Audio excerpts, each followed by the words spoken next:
Are you prepared for a roller coaster ride of unexpected events and incredible stories?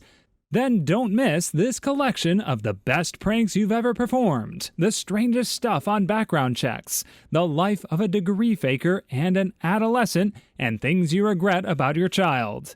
You won't want to miss this one. It's a fantastic trip of twists, turns, and shocks that will both shock and delight you. Don't forget to like and subscribe for more entertaining stories that will surely make your day. People that have a fake degree or bought their degree online, how did your life turn out? What's your story? Viewer's Edition. Story 1. I had a lengthy, lucrative, and fulfilling career as a graphic designer. I designed some of the most iconic album covers of the late 80s and early 90s, as well as my fair share of movie posters, before settling into a cushy salaried position at one of the world's largest magazine publishing companies, where I worked for almost 15 years and rose through the ranks of corporate America to become the senior group art director for the home entertainment and digital imaging group of Enthusiast magazines, overseeing the art staffs of 7 titles while still art directing one of my own, the second largest photography magazine in the US. Then the internet. I wound up homeless in the streets for 6.5 years before finally finding a place 2 years ago. I'm 1,750 miles from home, visiting my mother for Christmas. She passed December 29th. Meanwhile, my roommate got herself thrown out in my absence, so unless I can find a roommate ASAP from 1,750 miles away, I'm looking at having to move out as soon as I get home, and being homeless again. I'm too old for this. I could not have foreseen the internet when I chose my career path in the mid-'80s. I did everything society expected of me. I went to college, worked most of my life, paid taxes, donated to charities, participated in consumerism, gave back to my community, and paid my rent on time every month. And this is where it got me. Oh yeah. And when I was graduating from college, the day I went around having the heads of the departments of my major and minors, I had 2, fill out what classes I'd taken and sign my application for graduation, the Dean of Fine Arts was really busy that day when I went to his office, so he signed my application and told me to fill in the coursework, that he trusted me. I had coursework for a minor in fine art, but I knew that, coupled with my major in journalism, I would be more marketable in the job market if my minor was graphic design instead. So I filled out the coursework as if I had minored in graphic design. And at my first job, the art director took a shine to me and made me his assistant. And he designed a lot of album covers on the side, and thus began my lengthy, lucrative, and fulfilling career in graphic design. I never even took a graphic design class. Faking my degree in graphic design worked out pretty well for me, until internet. Life has not. I wanted to be a fine artist, but in that moment, I made up my mind to postpone my dreams of being an artist in favor of the security of a steady paycheck from graphic design, something I really enjoyed and was really good at, but not what I dreamed of doing with my life. Now that I have time to pursue that postponed dream, my eyesight is shot from all those years, decades, staring at a computer screen 18 inches from my face half the waking hours of my life, for over 20 years, without a break. That I can't create the art that haunts my mind, the art I dreamed of creating all those years ago. Don't postpone your dreams. Once you enter the rat race, it's almost impossible to get back out. There will never be a better time to pursue your dreams than right now. The older you get, the less willing or able you'll be able to struggle and suffer and sacrifice for your dreams. Do it now. You can always compromise later, but once you've compromised your dreams, it's nearly impossible to fulfill them, as they once were.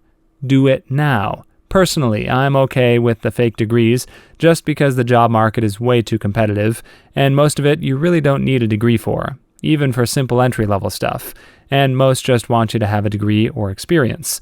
Also, background checks cost money, and, well, they're cheap.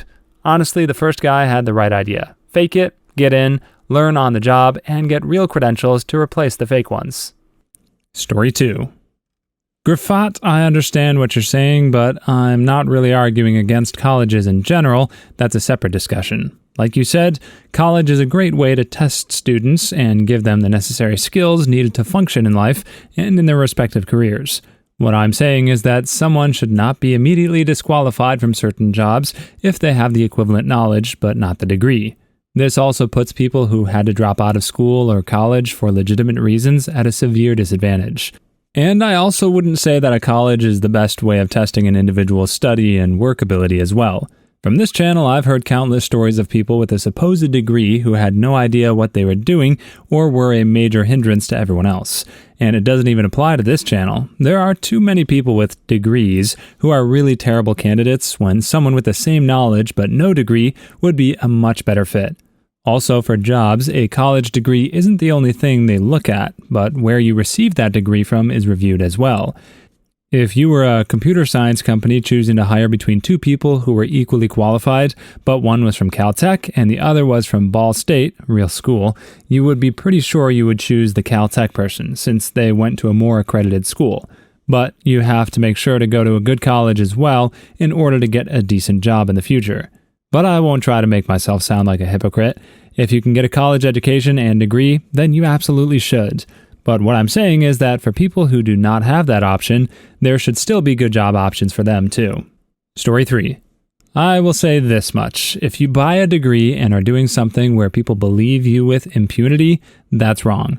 I've read quite a few horror stories of people buying doctorates and getting advising positions and, well, prescribing stuff they shouldn't, and people passing away.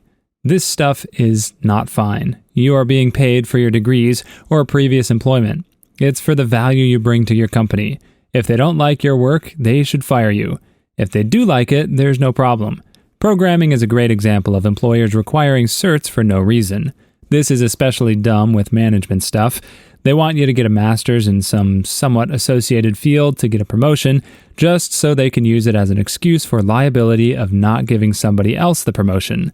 There are only a few positions that shouldn't be done in: doctors and nurses, architects signing off on buildings, and stuff like that. The proper way to do this is to take the education off the resume and keep applying with your experience. The teaching of English in Taiwan was a real phenomenon. During the 2000s, maybe until the mid-2010s, lots of English-speaking dirtbag losers could land English teaching jobs in Taiwanese cram schools. They'll never make it into real schools, though, but the demand for cram school teachers was huge. Cram schools would take you in just because you're white or black and speak English. Some small-scale cram schools don't even ask you for your degree or cert. Cram schools also pay their teachers very well because their profit margins are pretty high. Authorities even once caught a serial R person who fled here and had a fresh start posing as an English teacher. He was extradited to face trial, and it was a pretty big deal back then. But times have changed. Taiwan's population is severely aging now, so there's very little demand for teachers. Story 4. When I was 18, I studied for a GNVQ in media production. However, towards the end of the second year, I decided to drop out, as I was hating the subject and had abandoned the idea of working in television.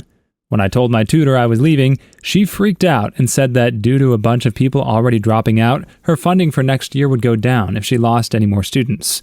I was so angry that her main priority was funding that I left there and then, about 3 months from the end of the course.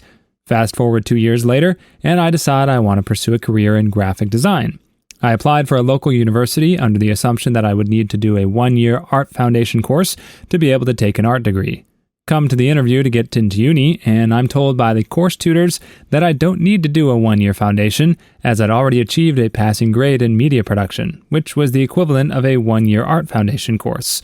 I was able to work out later that my GNVQ media tutor had done, something to get me a grade on a course I had dropped out of. I don't know to this day if she called in a favor or just submitted someone else's work as my own, but either way, I had been walking around for 2 years completely unaware that I had an, albeit crappy, qualification. I know this doesn't count as a fake degree, but my fake GNVQ led to me getting a degree, so kind of the same, I guess. Also, try to imagine me in a university interview, scrambling to explain why I didn't think I was already qualified to take the course without letting the cat out of the bag. Story 5. Rule of thumb, most people are lazy. They will cut corners and skip steps whenever possible. If running a background check on you is a huge hassle and rarely ever ferrets out people lying about their credentials, then such people get complacent. Say they ran the check, sign off, and move along. This works the same with your references. Go ahead, put some references down on your job application. After you get the job, ask your references if they ever received a call. Most will say no. In most places, the references are a formality because all bosses know that you aren't going to put someone on your resume who makes you look bad. We know your references are going to say, "Yep, great worker, best there ever was," and move along. Welcome to reality. It's easy to fake things because people are lazy and don't care. Until they suddenly have to care. I'd wager the people who hired them without the background checks never got fired. Unless they do get fired, they'll continue to be lazy about doing those checks. Even our own HR department is like that. We knew a prospective employee was in the news a few years back for embezzlement. HR ran a background check and never turned up the conviction. We didn't hire them anyway, because most of the staff had been following the news story at the time. It was a local resident. HR obviously didn't do its job if they didn't find the conviction. This "we turned up nothing" is pretty common. So as long as you never volunteer that information, you'll never really be found out.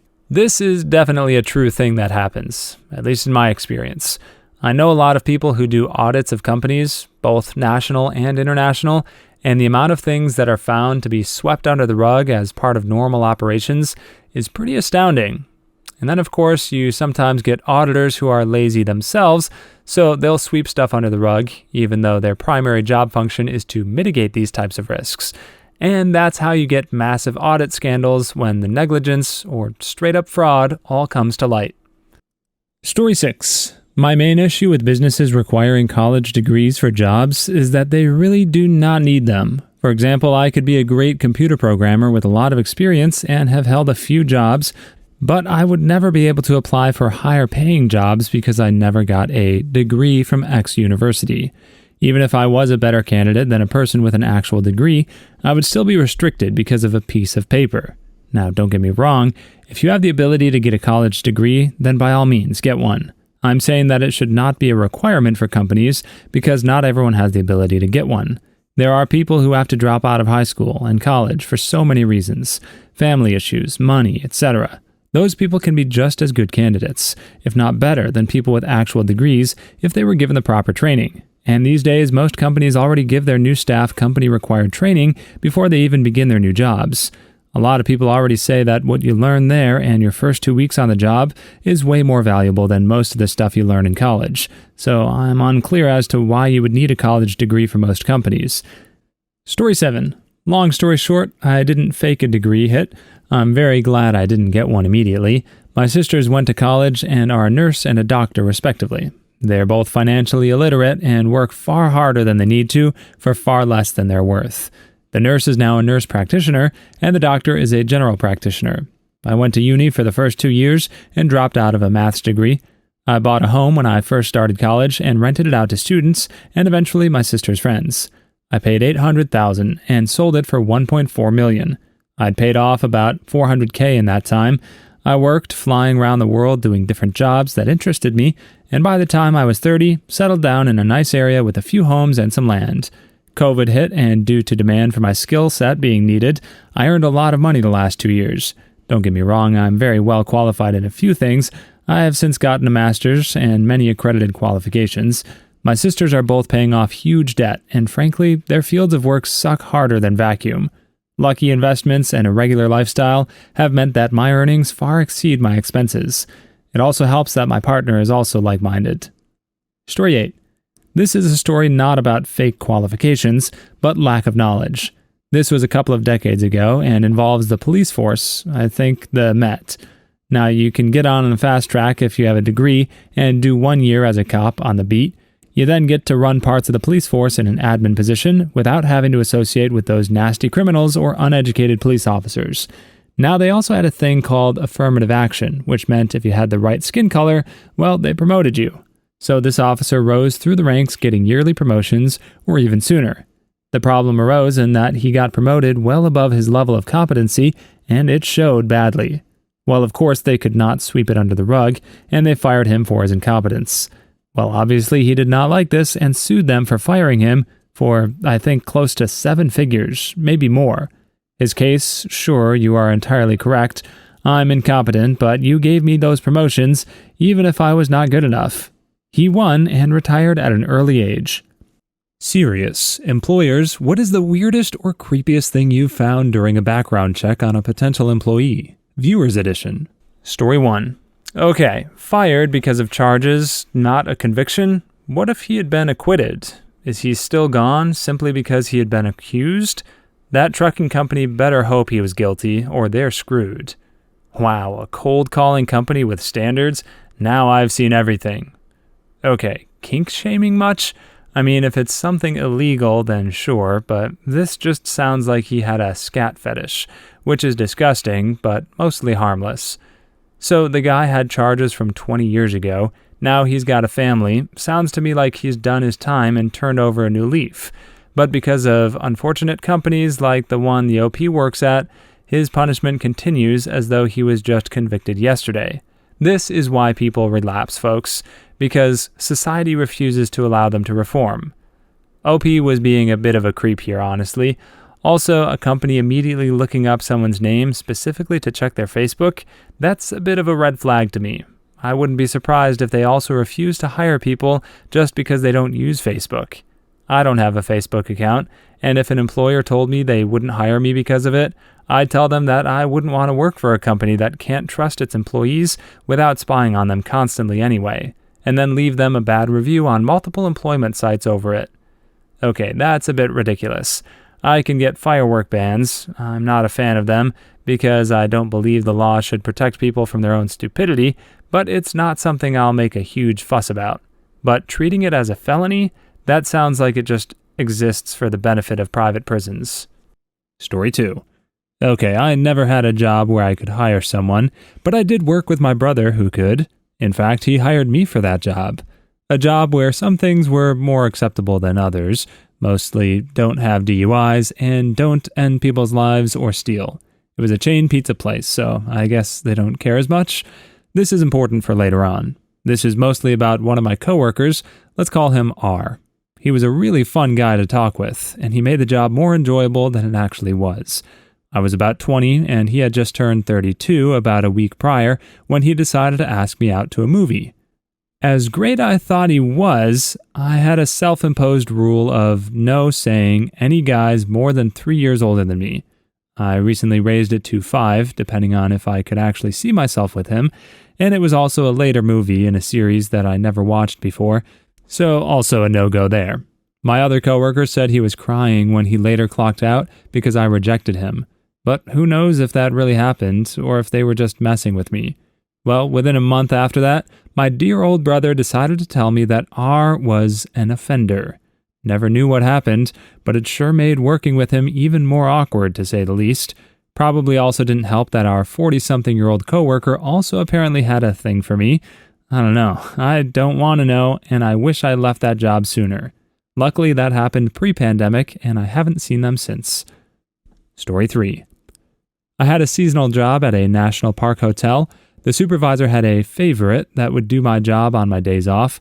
This person would rearrange everything in my office, and when he wasn't doing my job, would just sit in the supervisor's office and gossip all day. I was really good at my job and got along with everyone. However, during my supervisor's day off, same days off as her favorite, her assistant called me in to give me my performance review. The review absolutely trashed me. He was really embarrassed about it. It stated I was totally incompetent, etc. I escalated it up the chain of command, and within 2 days, she and her favorite were fired. Come to find out that she wanted her favorite to have my job, they were stealing the tips left in rooms for the housekeepers, messed with the payroll hours of anyone she didn't like, and were sending any supplies they could get their hands on to their homes. I got a call about 3 weeks later asking me for a reference for the former supervisor. She had given them my name, even though I had worked for her and references were handled by the head office. I, of course, gave them the correct phone number and name of the correct person to get a reference. I might have mentioned to the person who called that I was the last person I would think that she wanted to give a reference for because I would be unable to say anything good. She can rot in hell for all I care. She also had a rather bad personal hygiene problem. Story 4. Well, cases involving violence suggest people having a short fuse. Not ideal when interacting with people on the job, especially children, sick, or elderly that might do or say provocative things without being liable. Recent theft suggests a person that doesn't value boundaries and other people's belongings. Also, the main issue is that none of the people were upfront about their past. I'm all for second chances, especially if it's minor crimes that are likely long ago failures. Even in a living someone else might not be an indicator that the person who did it is a walking liability. Bad situations like abuse, neglect, indoctrination in occults like community, family, might lead to a desperate try to escape via lethal violence. Manslaughter might be a case of overstepping self-defense boundaries out of panic. Disclaimer, I do, however, think that there are deeds so awful that they should lead to lifelong conviction anyway. But the main point, someone really wanting to turn their life around would be honest by admitting their past failures. They would likely even search for help via a reintegration program. They wouldn't let you wait for the results and then be surprised, but rather explain their backstory and put in references like being released early for good behavior. This guy has the right idea. I know it's probably easy to write off someone and not consider them for a job opportunity just because of something on their permanent record, but if you're as open-minded as OP about all the various circumstances the candidate is in, then you might be pleasantly surprised with the quality and performance of work they offer. I imagine a lot of people down on their luck with unfortunate records that came up on their background check and who are trying to turn their lives around would be thrilled at an opportunity to prove themselves if they were only given the chance. Story 5. I was out of work for a while because of a medical condition, and my Facebook page is pretty non-existent due to the fact of medical condition. Only thing I had going on for a while, and didn't want to overshare. I wouldn't have minded if I'd gotten turned down for other reasons. Yes, I know they aren't supposed to discriminate because of health, but I'm not naive. But when I called to find out why I didn't get the job, to see what was causing problems, it boiled down to, but I couldn't prove it, was my gap in my work history and no social media presence. Darned if you do, darned if you don't. The first story reminds me of a dude on the comics convention circuit who got exposed as a total fraud about 10 years ago. He wasn't even doing his own art and just making up credits to pad his qualifications and hype himself up. He was taking others' artists' work and making totally minor tweaks to it. The biggest red flag was when he said he'd worked with Bill Watterson, Calvin and Hobbes, a man who is mostly retired and somewhat reclusive. I'm guessing the employer who hired us didn't give him the job, whatever it was. Story 6. Well, the short of it is a creeper guy lied to the company when hired and was escorted out by the police after background check. So our company was having a hard time finding enough employees. Standards were dropped, and as long as you had a pulse and weren't drooling on yourself, we would give you a job. We hired this 40-ish-year-old guy who seemed to be with it and learned the job quickly. A week into his employment, our area lead felt like something was off, so he ran a background check on the new guy, then immediately called the police. Turns out the new guy had been convicted of multiple assaults against older females. He was a felon and on the diddler registry. He was also required to avoid contact with any females older than 50, like it had to be at least 500 feet away at all times. Guy totally lied about being a felon and having a history. On top of that, he was put on a crew that had 4 older women between the ages of 45 and 63. Pretty sure the company dodged a bullet since the guy went back to jail before he could do something really messed up. Story 7. This was my own background check. Chicago is an old city, built before you had to drive to go to restaurants, galleries, or markets, with 1% of its current population. Today, if you drive to these, you must usually park at a 60 to 90 minute meter several blocks away. There's no unmetered parking near any businesses. Usually we get to our parking spot before the meter ran out, but every year or two we didn't make it in time. In a much more spread out city, with adequate parking within 2 blocks, I signed up for a job that required a security clearance. The official who reviewed my application was quite disturbed that I reported a parking ticket every couple of years in Chicago, none in the 10 years since. The idiot did not understand that very occasional parking tickets are part of the cost of living in any older U.S. city, unless you use cabs exclusively. Uber wasn't a thing yet. Unless you're on a residential street, you park at a meter. If you want to park in a garage, that is at least $500 a month privately, more than $3,000 a month commercially.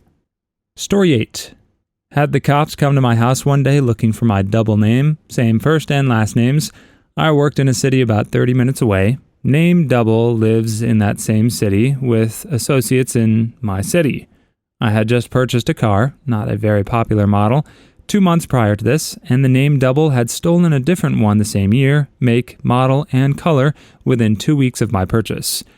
Also, he was apparently part of a really nasty gang that had just ended the life of some state-level deputy of corrections or something. Fortunately for me, named double had some real easily identifiable traits, including face tattoos, including a swastika on his forehead, and was 15 years older and 2 inches taller than me, thankfully. Props to the cops for keeping cool heads, or I feel like that could have gotten real bad for me real fast. And this here is the origin story of the notorious John Jacob Jingleheimer Schmidt. What's your best, well, that backfired, story? Story 1. Was told a rumor about a girl I used to be friends with having a big, sensual adventure. I told these dudes to maybe not spread it around because, number 1, it's no one's business. And number 2, rumors like that really eat at people. I heard the rumor again the next class, so the following period I told the girl since she was in that class. Quietly I say, I'm not saying this rumor is true, but I think you should probably be careful with the personal information you disclose to people. Not everyone will do the best for you. Of course, she instantly asks why I'm saying this. I tell her. She angrily says the girl's name, whom I stopped being friends with previously. I didn't know it was her who told. Just keep stuff you don't want everyone knowing to yourself, okay? By the end of the day, I have these girls trying to come at me, and the other girl said that I made it up because I just want to make them not friends too. The first girl believes her because she's dumb as rocks in the first place. Good thing I'm intimidating to people, so I wasn't bullied or anything, but god dang, I was seriously having the best intentions for a girl I didn't even talk to at that point for being shy previously. Story 2. Okay, I got this one. When I was a leader in training, LIT, at my beloved summer camp, itching to prove myself, but still a dumb, impulsive kid, I also liked fire. We were on a day trip, and the site had a 30-degree rock face that was hidden from the site itself. So I went to the top with a friend and a can of naphtha, highly flammable. These rocks are pitted, so I decided it would be an awesome idea to fill one and light it on fire. I was facing uphill and didn't notice that when I filled the little pit, it overflowed and ran down between my legs. So I light it. It immediately flares up down the hill through my legs. I jumped out of the way, but ended up knocking the can into the blaze, and it bounced down the rock face, spraying burning naphtha everywhere. It landed on the lake at the bottom and leaked burning fuel all over the small inlet. I turned around and my friend had run, so I ended up putting out 50% just stamping in my sandals. They brought in and emptied 2 fire extinguishers on it all because the main camp was close by, somehow didn't get sent home, and had an awesome counselor career. Story 3. Trying to shake hands with my bully, thinking this would diffuse the situation, got punched in the throat. And while I don't advocate it, this is why people assault their bullies in the middle of lunch by slamming a bunch of books behind their head into the table. I got bullied from 3rd to 5th grade in elementary school. One day I just blacked out and went into a rage. I chased him for probably 5 minutes and caught up with him, had him on the ground, beating him for a good few solid minutes, until a teacher pulled me off him. He was bleeding quite badly from the nose. I got called to the principal, as well as my parents and the bully's parents. My parents had tried several times to report the bullying to the school, but it was brushed aside as boy antics, early 90s. This was the first the bully's parents had heard about it, and they went from being ticked off at me to being ticked off at their son. None of us got any punishment from the school. He got grounded for months at home, and he never bullied me again, and would barely make eye contact with me after that. Story 4. Sitting on an airplane doing a crossword puzzle, my pen stopped writing, so I snapped it up and down a couple of times. Aha, the pen works again. Guy beside me starts freaking out and yelling for the stewardess. I look over at him and see a thin line of black ink running from the left shoulder of his crisp starch white shirt to the right hip of his pants. I pretended like I had been asleep, and he blamed some random kid across the aisle. The airline gave him a voucher or something to pay for the dry cleaning.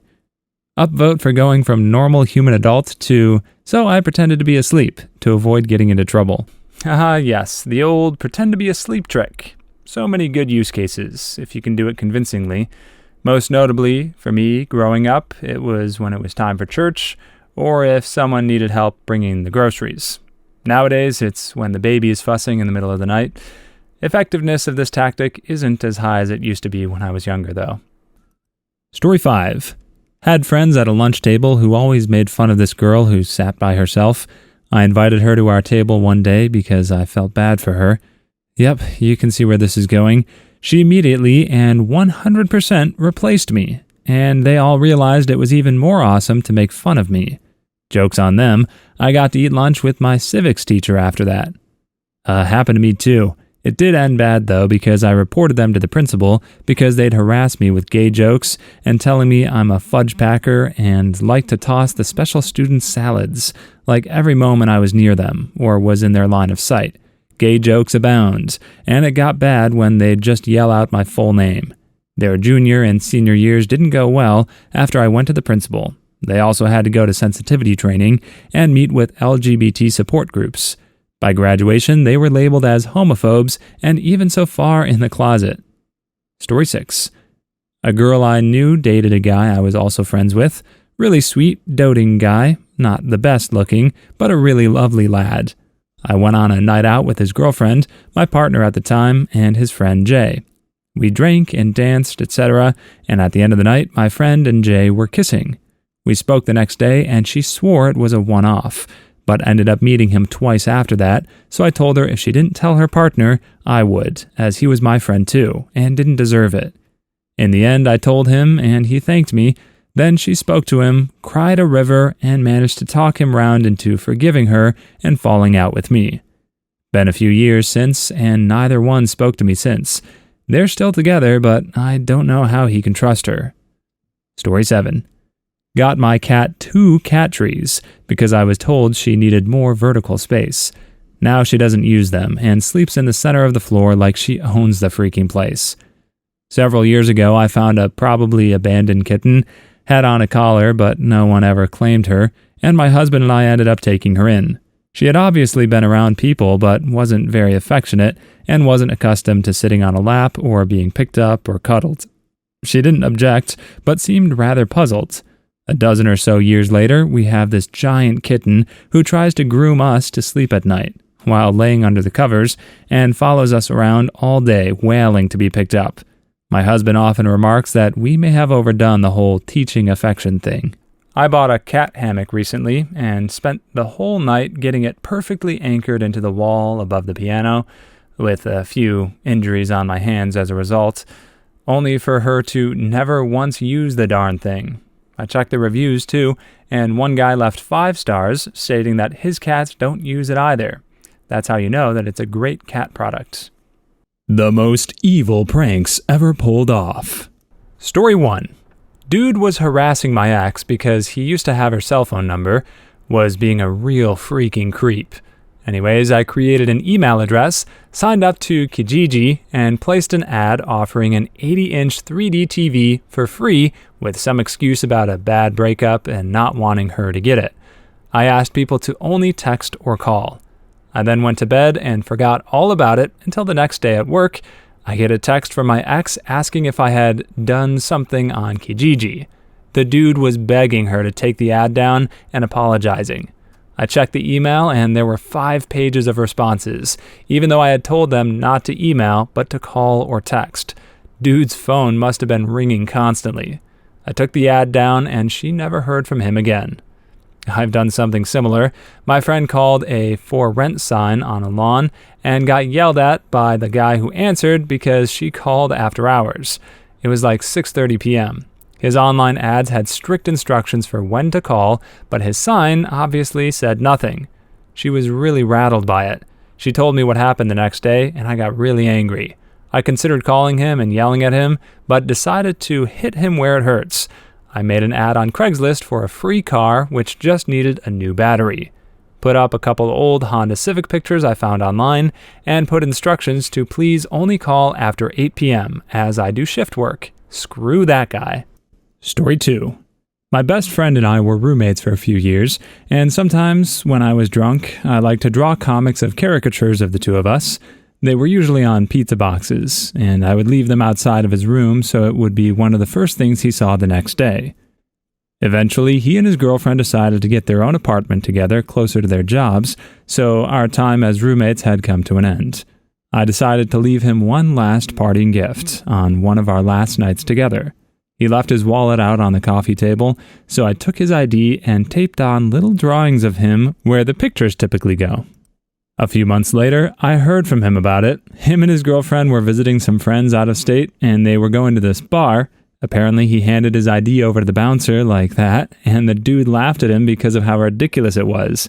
I was honestly surprised it worked. I totally expected him to notice way before that, but I guess he didn't. Story 3. I used to work at a science tutoring center when I was in college, and my gap year before professional school, one of the things we taught very often was anatomy. So naturally, we acquired a few skeletons and various skulls with some variation in how they looked or were marked, etc. Well, I was closing one night, and I knew my coworker was opening the next morning early. So before I locked up, I assorted all of the skeletons and skulls in a welcome party near the front door. I had one immediately at the opening of the only door into the room, with several backup skeletons and skulls just behind at a table, together watching on. The best part was that you have to turn on the lights manually, and that switch is immediately to the side of the door opening. So when she reached down to turn on the lights, she had to come face to face with some lifeless skeleton skull in the middle of the shady opening. Needless to say, she screamed, and it was loud enough to make our boss come to see if she was okay. Woke up to some colorful texts. Still proud of that one, honestly. Story 4. My mom's laptop wallpaper was a picture of her granddaughter. I copied the picture 100 times and made her wallpaper a slideshow of the same picture over and over again. So the file would change, but nothing would change visibly on the monitor. The pictures would change every 10 seconds. In one of the images, I painted a tiny little curly mustache on her.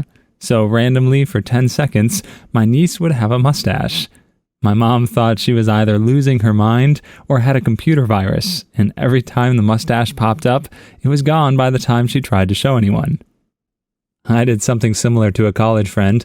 I replaced a single system sound file, the click for the mouse, with a 5-minute version.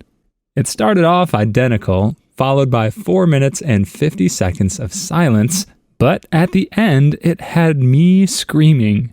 Now, if another system sound would play, it stopped playing the previous sound.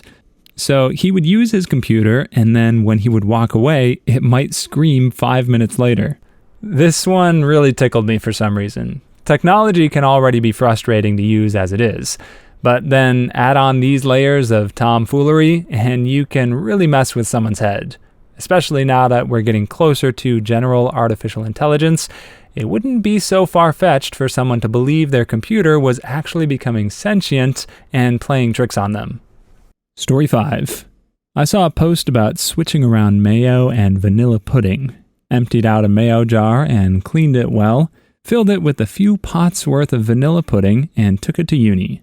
Our uni is very lax about eating during the lectures, so I waited until midday when I was sitting in the middle of all my friends and they were all eating their lunch. Cue me taking out the jar of mayo and a spoon, popping the lid and taking a big ol' spoonful with a grin.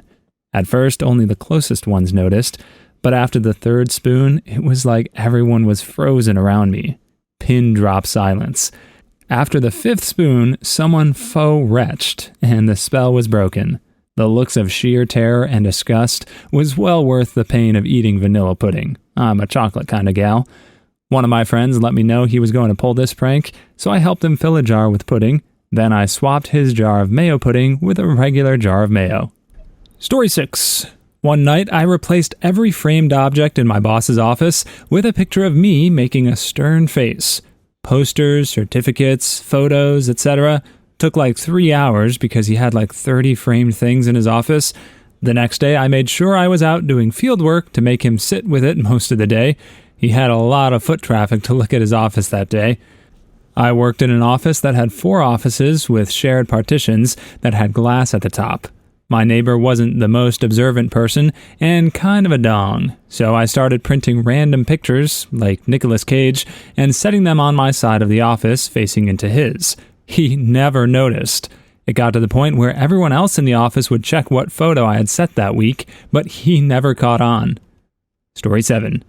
Not a prank that I pulled off, but one I was victim to. My manager had left me in charge of the store when I was 16, not legal, but that's a whole other mess, for a whole weekend.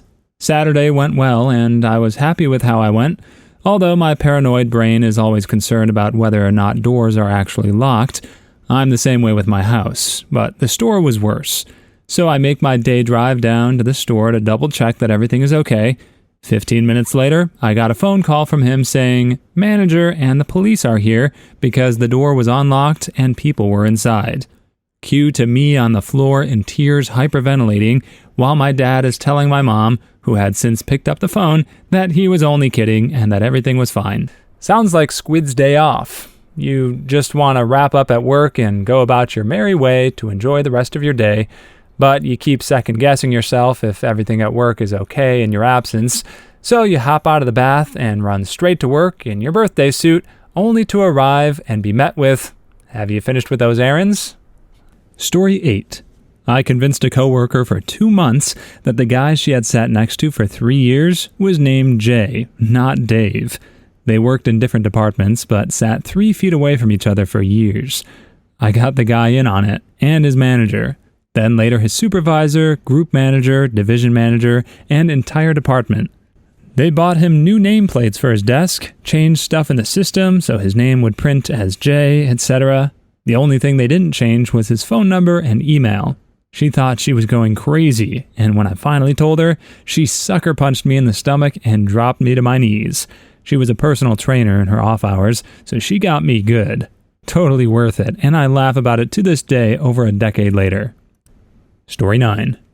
I used to work for a cruise line. A passenger asked if the crew lives on the ship full time. I and my coworker explained that no, the crew leaves every night to fly back to Miami and then returns each morning. She walked away satisfied. After that cruise was over, our manager was sharing the passenger evaluations with us and was confused about one in particular. It was a woman who had stayed on deck 14 and had complained that she couldn't sleep at night because of the noise of the crew helicopter.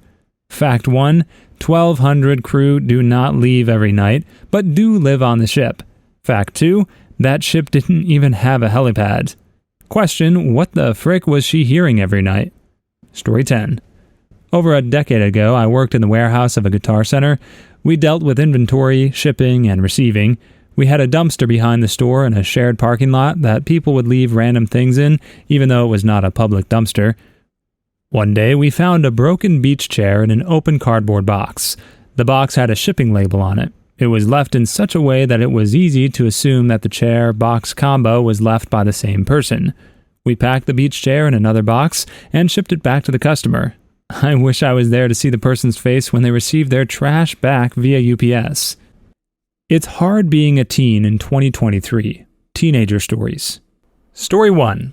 The pressure of being expected to go to a good college as you anxiously hear about student debt getting higher and higher.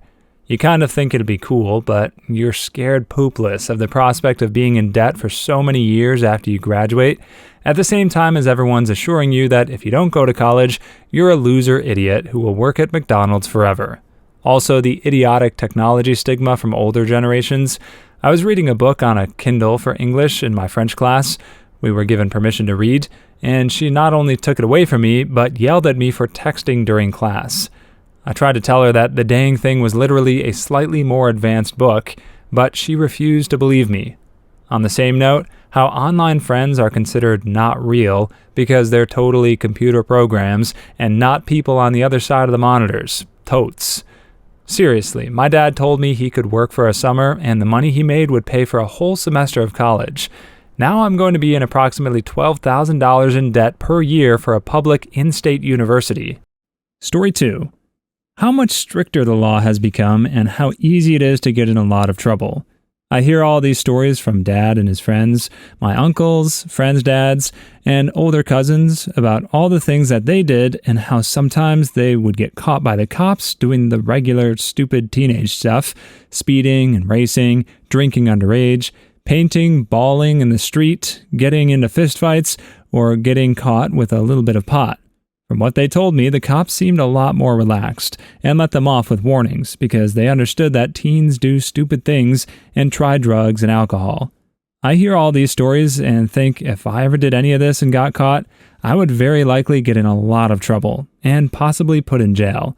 Seems like no one remembers, mostly when it comes to the law, that the time to frick up and learn from stupid mistakes is when you're a teenager. And high school, if I did half the things I hear that they used to do in high school, I would be in jail. Story 3. That if you state your opinion, or what you believe in, or go against your teachers or parents, you're always seen as a rebellious child who has no respect for authoritarian figures. Your creativity is beaten away, and you're taught to be subordinate. If you're taught that being different is bad, or that if you're different, there must be something wrong with your brain, then you will eventually look for an escape. Some people resort to drinking, drugs, and mindless entertainment as an escape, as a way to numb their individuality and not think, and then everybody suddenly starts wondering why, when the answer is obvious but no one wants to accept it. Thus, people start pitying the same generation that has been forced into this corner, and in doing so looks down on it, and wonders what situation brought us to behave the way we do. Meanwhile, the same people criticizing and looking down on us do not take a second to spare and look at what faults lie in themselves or the very same generation that they are living in. I was just reading a thing about Gen Z and how they already have a pretty bleak outlook on life because of the things that this OP said, plus all the turmoil they've experienced in the world since they've been alive. They've never known the peace and prosperity that was idealized in the American dream, but as a result of being stoic and never setting their expectations high, as sad as that is, I think they probably deal with the harsh reality better than some millennials who at least had a taste of the good life, or at least some memory of it, before it really started to sour. And the newest generation, Generation Alpha, they've only known living through the pandemic and wildfires and all these things that have drastically changed their ability to just freely play outside with one another. Plus, they'll grow up alongside AI and all the disruption, both good and bad, that comes along with that. All I can say is, Godspeed. Story 4. Peer pressure. I'm sure it was the same years ago, but I recently moved from Massachusetts to California, and it was my first time ever being legitimately exposed to anything like weed or alcohol. I spend time with the people who are all about partying and hooking up and stuff, and I don't like that stuff, but I like the people. So my best friend comes up to me with questions like, "So, have you hooked up with anyone yet?" And I'm like, "Nope." And he instantly goes around to every girl he knows I'm into or finds somewhat attractive and asks them to hook up with me. And I know he means well, but it just makes me feel really weird because I was brought up being told never to touch drugs or alcohol and not to date until college and stuff like that. Just me, of course. It could be different for others. Also, you're constantly pressured to excel at something, and I don't. I'm just not amazing at anything. I'm average in every way. Story 5. The fact that we don't believe in our own generation. The fact that the generation preceding us doesn't believe in us, even though they complained when the generation preceding them did the same. No matter how great we are, what great things we do, we are classified as a lazy generation that isn't as good as those before us. But if this question was asked 5, 15, or 50 years ago, the answer would be the same. It's a multi-generational, unavoidable, self-deprecating cycle of stereotypes that are in place to help legitimize the elder generations after they felt scorned when they were teens. And instead of fighting it as a group, we agree and blame each other. Think of it like this. Even the so-called greatest generation who won World War II had parents who thought they were lazy and entitled. Story 6. That adults assume that life is the same now as it was when they were teens. Having a 4.0 GPA, 2200 SAT, leadership roles in clubs, and volunteering will not necessarily get you into a good college. Getting a college degree will not guarantee you a job. Getting a job, and sometimes two, will not guarantee a livable wage. Our efficacy as human beings is judged based on increasingly competitive and therefore difficult to achieve milestones. As a student who hauled butt in high school and continues to work for good grades, internships, and a job in college, it's frustrating that what I do is never enough. Story 7. The worst part is honestly homework.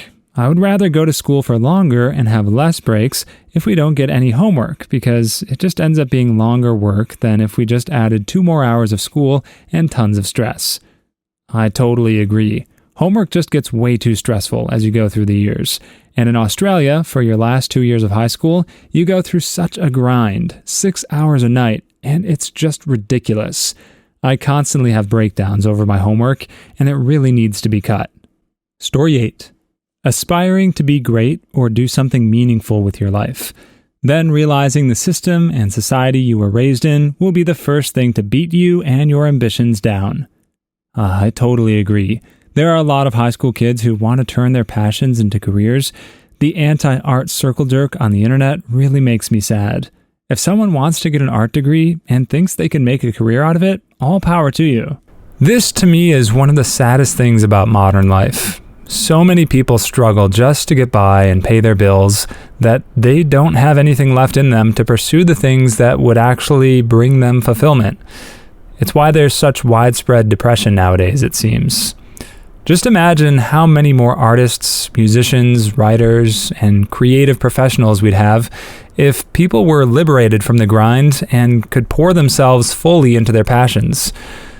While I can only hope for something like that in the future, it's at least a testament to those who take the plunge and follow their heart without knowing whether it will work out for them.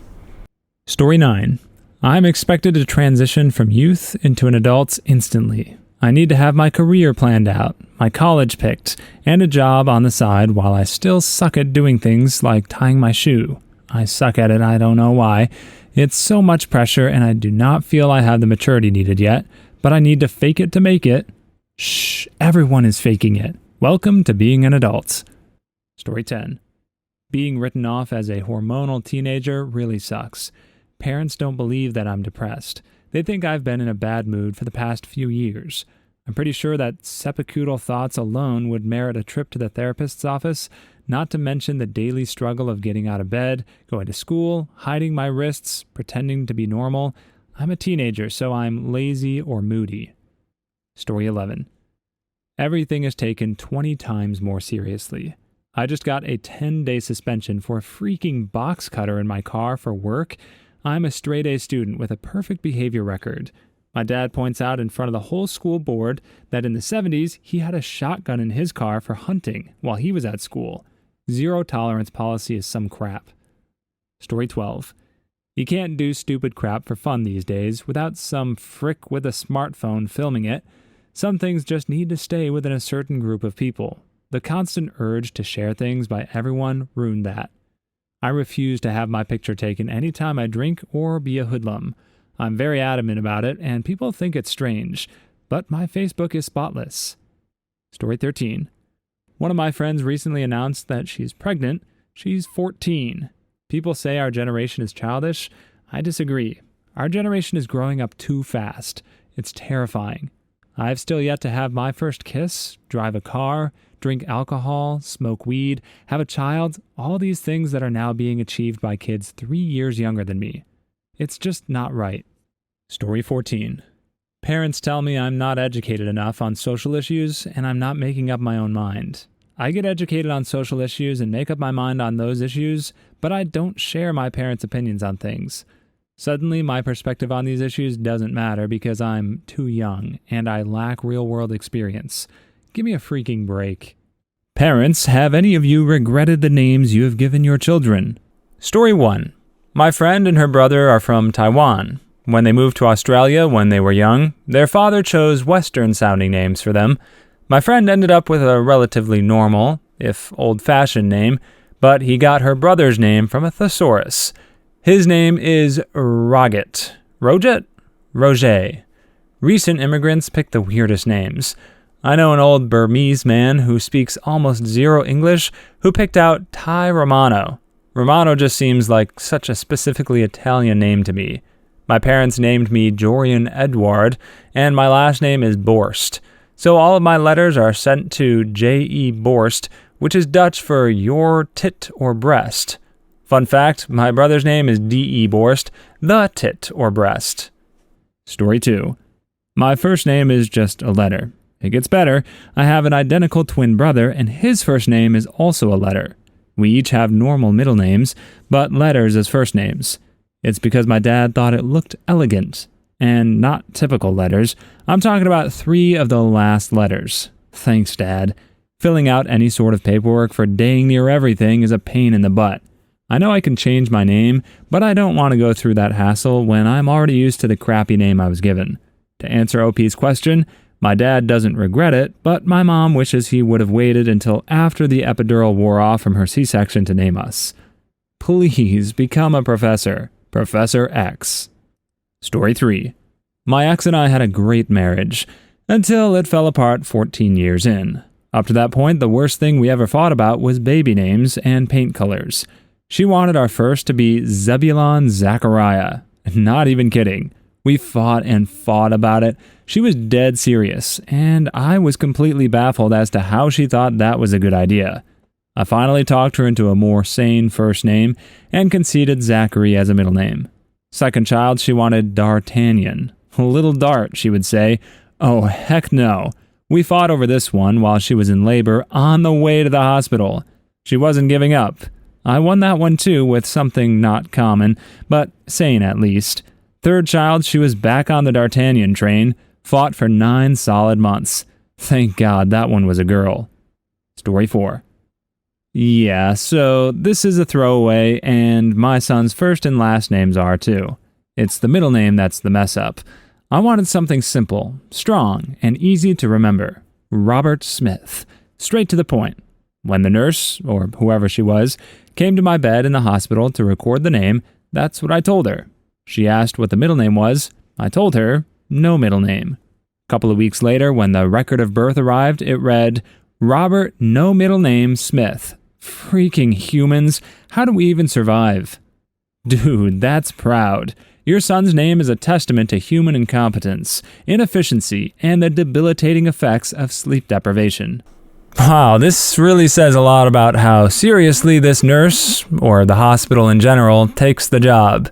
When my son was born, there was a gazillion people coming in and out of the room, different medical professionals, popping in and out and doing various checks, and each time a new one added stuff to his chart, they confirmed his name. I'm guessing enough people had been burned in the past that they've finally built a control system around it to ensure dumb mistakes like that didn't happen again. Seems like a clerical error more than anything, though. Story 5. I used to work in tech support with a guy whose name was Gandalf. In the 70s, when he was born, Tolkien wasn't even a nerd thing. It was a hippie thing. His parents were big hippies and loved the books, so they named him Gandalf. His sister's middle name is Galadriel. He said at first people rarely recognized the name. It was a weird name, sure, but few people knew he was named after a fictional wizard. Until the movies came out. He hates Peter Jackson. You know, Galadriel is a really pretty name. I like it. Gandalf is pretty out there. He should have changed his name to Mithrandir. Story 6. My mother and stepfather picked out and agreed upon a name for my little sister while my mom was pregnant. Her middle name was supposed to be Kate. Stepman never said anything about it, and he liked it. He was fine with it. Baby gets born, the birth certificate is being written out. Mom's exhausted, so she lets the baby's dad deal with it. A few weeks later, Mom takes a look at the new Social Security card and birth certificate and flips her crap because the middle name on all this paperwork is Lee, even though that name had never come up in discussion. She didn't even know until she stumbled across it by accident, quite a bit too late. Story 7. Naming your kids is tough. First, you have to run it through the people you hate filter. We hate a lot of people. Second, you want to be hip, but not too hip. They could do without another Ansley. Rose is an up-and-comer too. Third, you have to run it through the playground filter. Asher? Ashhole. Plus, I'm a teacher. There are a lot of names I can't use because... Oscar? I remember Oscar. Frick, man, I can't name my kid Oscar. So we settled on William and Jillian. Willie and Jilly. Wait, frick, man, how dumb is this? Kids' names that rhyme? We seriously didn't figure this out until the random person was all, how precious. Story 8. I work in a social services agency that deals with children. The names I've seen are quite amazing. Along with random variations of names and brands of alcohol, you get some interesting biblical ones too, like the 3 kids in one family named Meshach, Shadrach, and Abednego. That one that I cringed at the most, though, was this poor little girl named Erotica. They are not even giving her a chance. This is the first one that actually made me sad. There aren't even any ambiguous contractions of Erotica. She'll probably just go with E or change her name. Story 9. I work at a clinic with prenatal moms. Once a baby is born, I help make sure they're coming in for appointments. I can't tell you the feelings I felt trying to schedule an appointment for Brenpon, the newborn. I feel your pain. I work at an OBGYN. The 2 tests I have for names are the backdoor test, do a test run of opening the back door and yelling all 3 names for your kid to haul butt inside, and the president test. Announce introducing the next president of the United States, full name. Pour tequila, etc. Story 10. I went to a summer camp with a guy called Raymond. Seriously. First name Raymond, second name Raymond. Naturally, we gave him heck for it. So, were your parents drunk or something? I was named after a very well-respected relative, actually. So, were his parents drunk? He didn't talk to me much after that. Story 11. Oh, and consider your initials carefully. My surname begins with a W. My brother had a daughter and named her Jennifer Elizabeth. Pretty vanilla, huh? They got a crap ton of blankets and cups with Jew embroidered, engraved on each piece. We aren't Jewish. My husband and I were discussing hypothetical names. We have no kids yet. Our last name begins with S. He wanted to use the name Amanda Sophia. I pointed out that giving our kid the initials Butt was a bit cruel. Story 12. Well, my mother doesn't regret naming me Shaw. Doesn't seem so bad because it's a fair family name, but as my first name, it causes great confusion. For example, if I introduce myself to someone, I have to clarify that my name isn't actually Sean, or Shore. Then, of course, the conversation goes as follows. Yeah, it's spelled Shaw, S-H-A-W, and they say, "Are you Shaw?" Which sounds exactly like "Are you Shaw?" in my regional accent. Suckers. Story 13. As a man named Matt, I will never name my son, if I have one, Matt, or any other name with any sort of biblical reference, because there are so many. People just started calling me by my last name throughout school because we all got tired of calling out Matt and having at a minimum 3 people answer. If they wanted an M name, they should have gone with Marcus or something. I don't know anyone named Mark. Yeah, good luck with that one. As unique as we want our kids to be, it's just kind of inevitable that they will likely run into someone with their same name at some point in life. If you make it too unique, then you run the risk of confusion with others trying to spell it or remember their name upon first introduction, and many of the classic names have some religious undertone, even if it wasn't originally that obvious. It's just the way they've evolved over the centuries with etymology.